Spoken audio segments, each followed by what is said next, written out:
everybody, and welcome to my homeschool shed. Today I have a really fun video for you guys. I'm definitely in back to school season and mode. I'm cleaning everything up and setting us up for the coming school year. So I thought I'd share with you guys what we actually ended up using for my first grader and my kindergartner. Last year I made a YouTube video describing everything that we planned on using, but things don't always go as planned, as you probably know if you're already a homeschooler. So in this video, I'm not gonna particularly go into each curriculum and share with you an overview of what it entails and what it looks like, as there's a plethora of videos already on YouTube sharing any of these particular curriculums that you might want to dive deeper into. For this video, I'm just going to show you specifically what we ended up using for first grade and kindergarten. So I have a plethora of curriculum. Here we go. You guys, it was getting way too hot. I went over and turned on the AC. So I'm hoping that this audio sounds good still, but I had to turn it on in order to finish the video. I may have misspoken a second ago. Last year, I had a first grader and a student in TK, so transitional kindergarten. This year, my first grader will obviously be moving into second grade, and my TK student will be moving into kindergarten.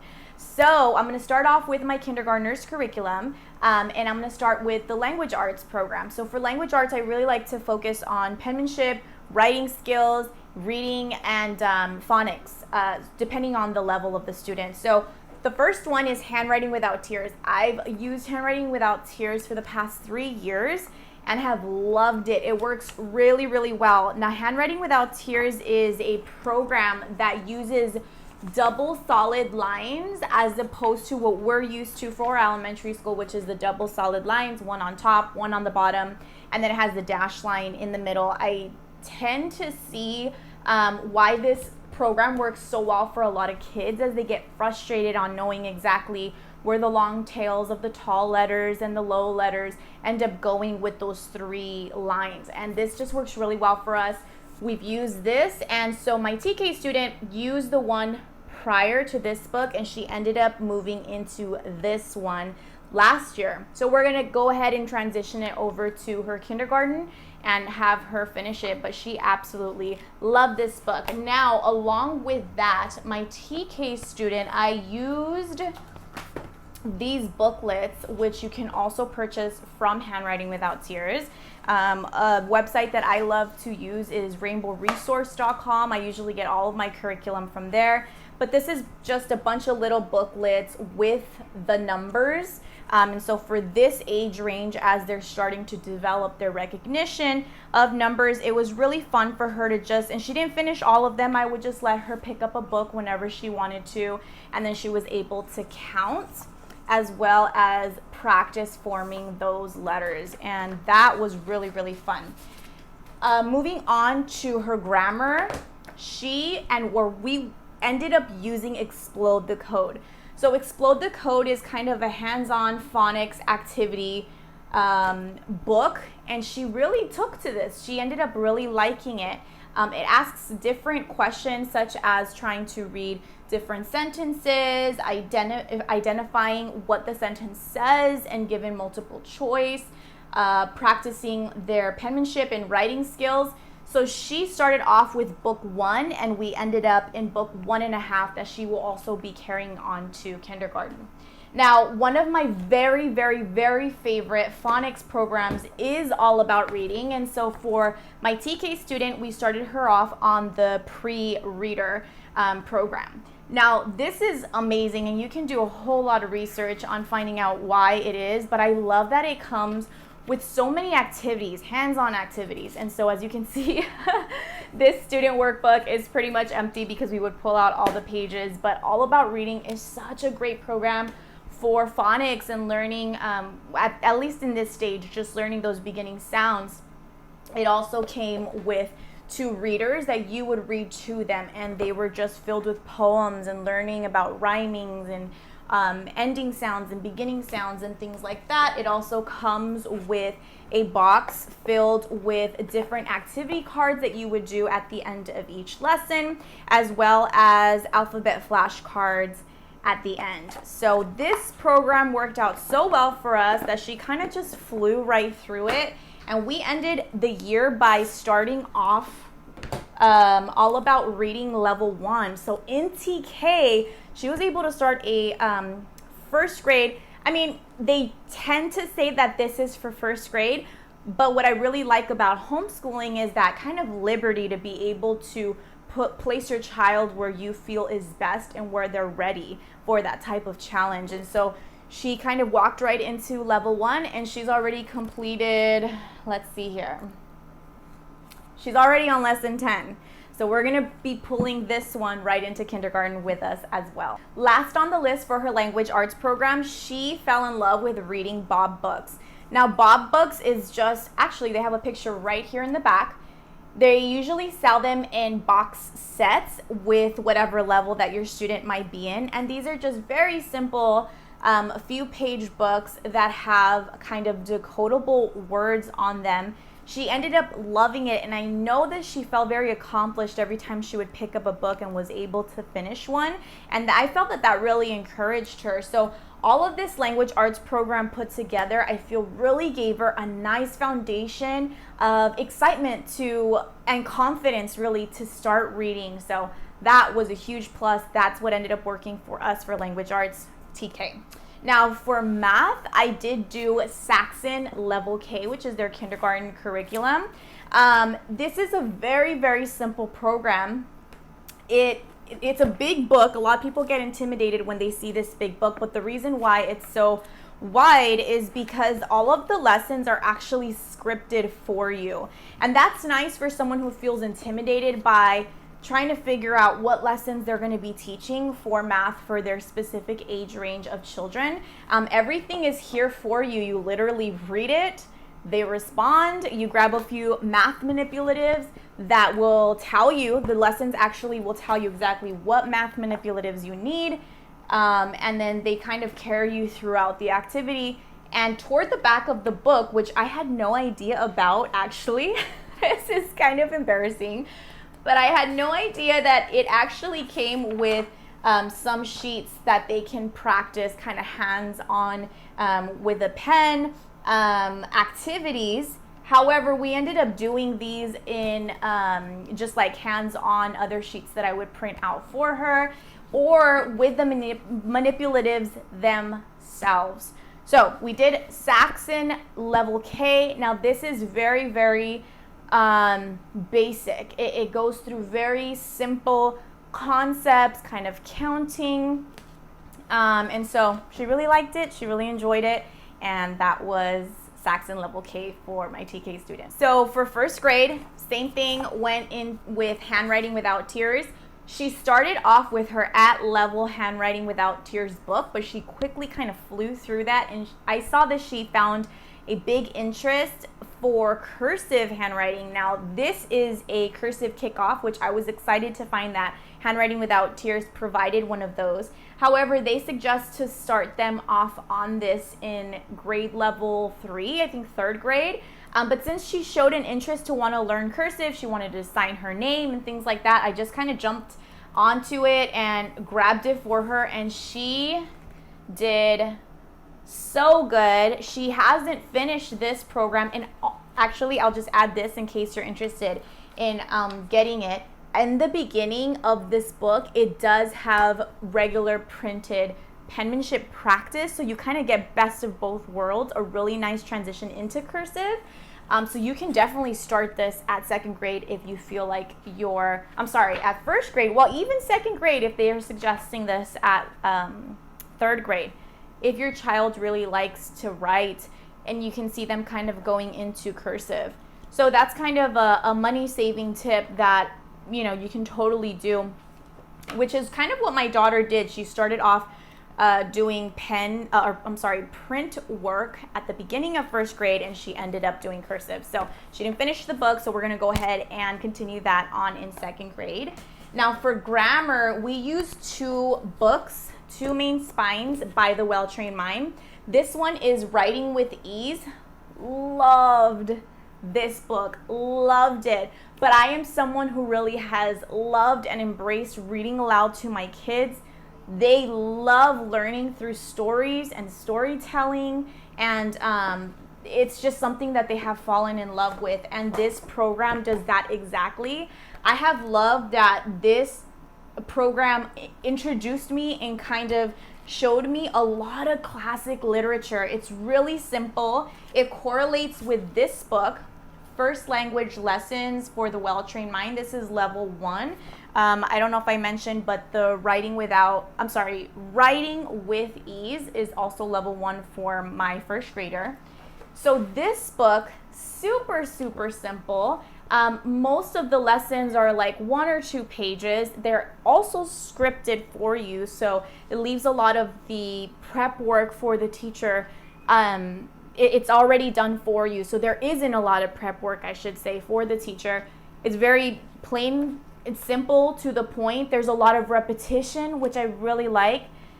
So what it is they'll teach them different parts of speech. We learn things like nouns and verbs and pronouns, different things like that. And they would just ask them several questions. They would ask for narrations. Let's see what else. Oh, so much good stuff. And Writing with Ease would basically reinforce the lesson of the day. And so, like I said, it would have you read an excerpt of some classical literature, have them narrated to you, and then you would just ask some questions. Now, in the back of the book, there were student work pages that look like this. Whoops. They look like this. And so it would prompt the student to do some copy work. So technically, if you didn't have a penmanship program like Handwriting Without Tears, you could definitely use this as part of that practice or for extra practice. Love those two for language arts. So for my first grade student, I also went with All About Reading. We have loved this program. Zoe completed level 2 of All About Reading. It also comes with a student workbook, comes with a few readers for her to read out of, as well as, again, kind of that flashcard phonics readers. It accompanies, it's like a complete set, so you can look into that if you're interested. But she loved this. I love this. There are so many activities. Again, the activities have run out from here, but we will be moving on to level 3 for second grade for my last year. It's so hard to say, but for my first grade student that we just finished, she's moving into second grade and she'll be starting level 3 of All About Reading. It was such a great curriculum to continue to develop those decoding skills, especially when it comes to English language reading, which sometimes can be quite difficult. And I myself didn't even know a lot of these phonics rules, and I learned so much. So definitely recommend All About Reading. And to go along with All About Reading, they also have a spelling program. This is called All About Spelling. She did level 1 and we'll be jumping into level 2. In fact, we did a few lessons from level 2 as the year was wrapping up. Very, very simple. Very quick. Again, these lessons are scripted. Everything is there for you. It's kind of an open and go. Once you're done with lesson 1, jump into lesson 2. And this, I think, just reinforces the All About Reading decoding, as well as all the different rules that there are in reading. And so it was a great curriculum, and we're going to continue to use this for spelling. All right, so for my first grader for math, she did Saxon Math level 1, and she really enjoyed it. Now, I'm kind of back and forth with Saxon because there is a lot of work, and I felt like my first grader really got, not frustrated, because she's really, really good at math. That's why sometimes it's a little bit difficult to form an opinion, because my opinion might differ from my students. Zoe really learned so much from this curriculum, I love that it is a, what's the word for it? I know that there is a homeschool type of method where it's spirals. It's a spiral approach where they learn a concept, they learn another concept, and then they go back and review and review and review. And every time a new concept is learned, they go back and they review. And that really developed such a good foundation for my daughter, and she was able to learn so much. I did find, however, that sometimes the work for her, it was such a long math lesson in that she had to do the things that come in the meeting book and then do the lesson itself, and then there was 2 work pages for her. Now, what that looks like, let me see if I can grab that for you. So here is Zoe's school binder, but that is what the lessons kind of look like, and it would come in the student workbook.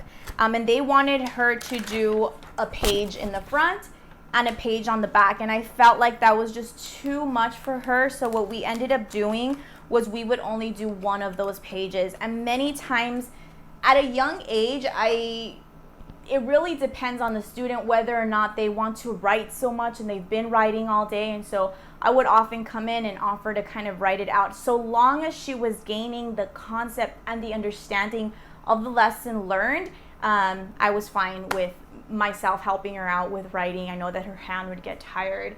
And so I really, really love Saxon. I love that it's all scripted for you. I love that it includes and incorporates manipulatives.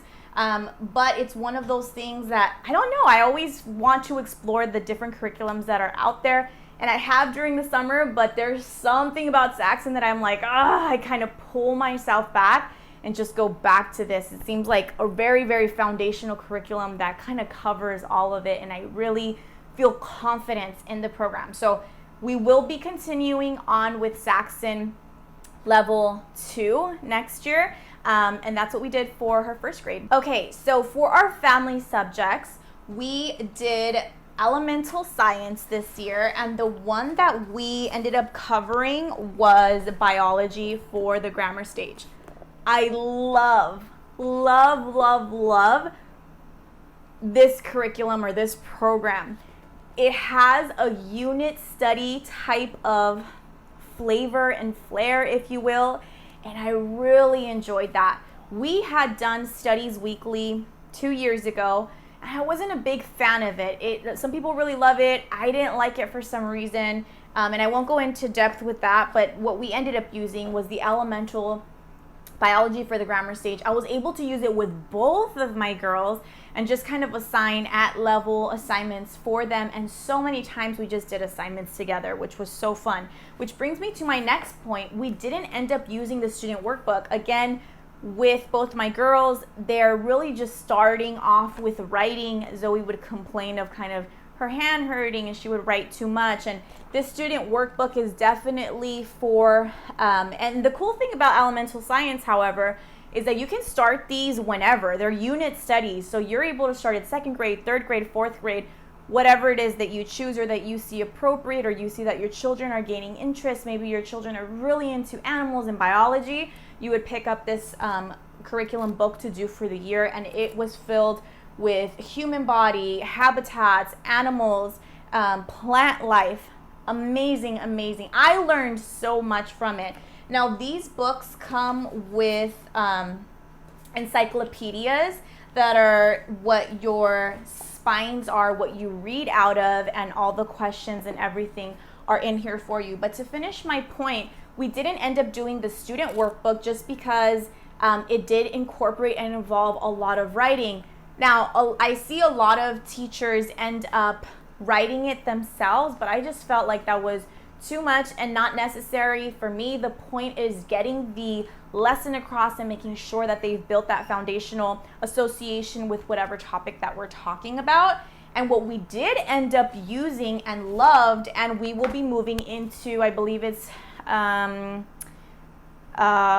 about the earth this year. I can't remember the title on it, but we will be moving with elemental science in for second grade and kindergarten, excuse me. We did the lap books. So elemental science provides lap books where they have the pages, they get to color. It's a little bit more hands-on, and it basically has all of the information that the student workbook has, but in a kind of colorful, more creative way. So they just do a lot of creative stuff. They have poems that they memorize, and then in here I would have them write whatever it is that we were learning about that day. And I love that the unit studies are so appropriate for their age also. They didn't have to complete everything at one sitting. Each unit was basically worked on for several weeks, and I really, really enjoyed elemental science. If you are someone who loves unit studies, you're definitely going to love this one. And the awesome thing is there were some things that I would kind of change if it was my own program, my own curriculum. And when I purchased the next level that we're going to be moving into for this year, I saw that they had kind of adjusted a lot of those things. And so I'm super excited to start that. What the girls also really enjoyed for elemental science was the coloring books. Now this is just a cover that the girls made, and I bound these myself. But there are so many coloring pages, and that's something else that they really liked to do during our lessons, and they came with little facts on the bottom. So for elemental science, we ended up going with the coloring pages as well as the lab books. Story of the world. Oh, goodness gracious. Story of the world was what we ended up doing as a family subject for history. I was able to do it with both girls. I really can go on and on about how amazing and how much I fell in love with Susan Weisbauer and her perspective, and her, not even her perspective, but her ability to this is like truly a gift. I can go on for hours, like I said, but for the purposes of this video, let me try to collect my thoughts here and collect myself.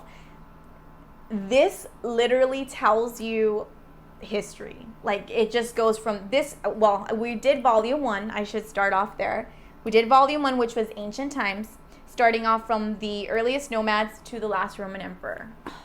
You guys, I went on stories, on my Instagram stories, so many times right after finishing a lesson, because I felt like I was a student right along with my children. I would read a lesson and I would just be like, oh, make so many connections. You know, we get to be students on such a different level because we've lived life, we have some more experiences than the perspective of our children who are just gathering all of the facts for the first time. What I loved about this program, it's not a Christian program. However, a lot of Christians do pick up this program because Susan Weisbauer has a Christian perspective. I went onto YouTube and I kind of looked up a few videos to kind of see where people's perspective were on this book, and they were kind of conflicting. I saw that some people really didn't like it because it does introduce Greek mythology, different gods, wars. Like, it's not a cookie cutter rainbows and sunshine cotton candy situation, and maybe some people feel like it might be not the right fit for them. Let me tell you why this was a great fit for us. First of all, I don't want my kids growing up to think that the world is perfect. I don't want them growing up to think that everything is cotton candy, rainbows and sunshine, and they're never going to go through difficult things. I'm someone who really wants to instill in them discipline for themselves, but also the opportunity, if you will, to love themselves and then to love others, and that sometimes is difficult. And I want to develop those characters within them and to give them opportunities to really understand why that's needed. And I feel like this book really had a secular view in the sense where it kind of left out nothing. It started just like it says in ancient times, ended up starting with the earliest nomads, going off to the last Roman emperor, and it really, I loved it so much. I'm someone who really focuses on my spiritual health and what it is that I believe in. And so for me, as I'm growing in that area of my life, I was able to make so many connections and speak to my kids, speak life to my kids in regards to this bonding experience and opportunity that we had, opening up some difficult conversations, but also reinforcing what we believe in. And what's beautiful about this curriculum is you don't have to be a Christian to get so much out of this. I like that my kids know that there are so many religions out there, so many different kinds of people. We have been through wars. History sometimes repeats itself, and I want them to learn from other people's mistakes, from their failures, from their successes, from different cultures. And it was amazing. I would end up ministering. This provided so many opportunities for me to minister to them. Now, I'm not saying that my kids' ages, they have, difficult topics are appropriate for them, and I just kind of show them whatever. I am very selective with what I share with them, and I feel like this curriculum, this program, did a very good job of sharing those difficult things, but not getting too much into detail, into that kind of gory, horrific, bringing those things alive, as much as it was an overview of just sharing some of those conflicts and difficulties. Honestly, I can do a whole video on this guy. Love it, love it, love it, and easily, hands down, will be moving into volume 2 for next semester. Now, with this program, there is a teacher manual. I kind of pulled the book apart and made bound and made my own books. The teacher's manual does come along with the student work pages. I love that it had encyclopedia cross-references, review questions, narration exercises. Toward the back of each lesson, you would have projects and so many different things. It really allowed us to get hands-on into those lessons. Now, the student work pages were amazing. Again, I bound this myself. They kind of created a cover for their books, but they had coloring pages, which they love to do as I was reading. Just again, part of that like audio, listening to the storytelling, those living books. This is definitely a living book in that everything comes to life. It's not kind of as a matter of fact, very monotone type of read. It is a life-giving book. It brings everything to kind of your imagination, and love that stuff. So they would do coloring pages, and it also focused on geographical work. And so whatever it is that we were working on, it would take us to those regions of the world, and they would have to identify, color in, and then we would actually go to the globe and look for those places. And even for someone like me, I didn't know where some of these places were, but I was able to learn through their geography activities. And yeah, that's story of the world. You guys, I know that this has been a lengthy video, but thank you so much for sticking until the very end. I hope that this was helpful for you. These are the curriculum choices that we went with for first grade and TK, and most of these we're going to be continuing on to second grade and kindergarten, so it should show you how much we actually loved these particular programs. If you have any questions or maybe some suggestions for other homeschool videos that you would like to see, leave them in the comments below. And until next time, you guys, bye.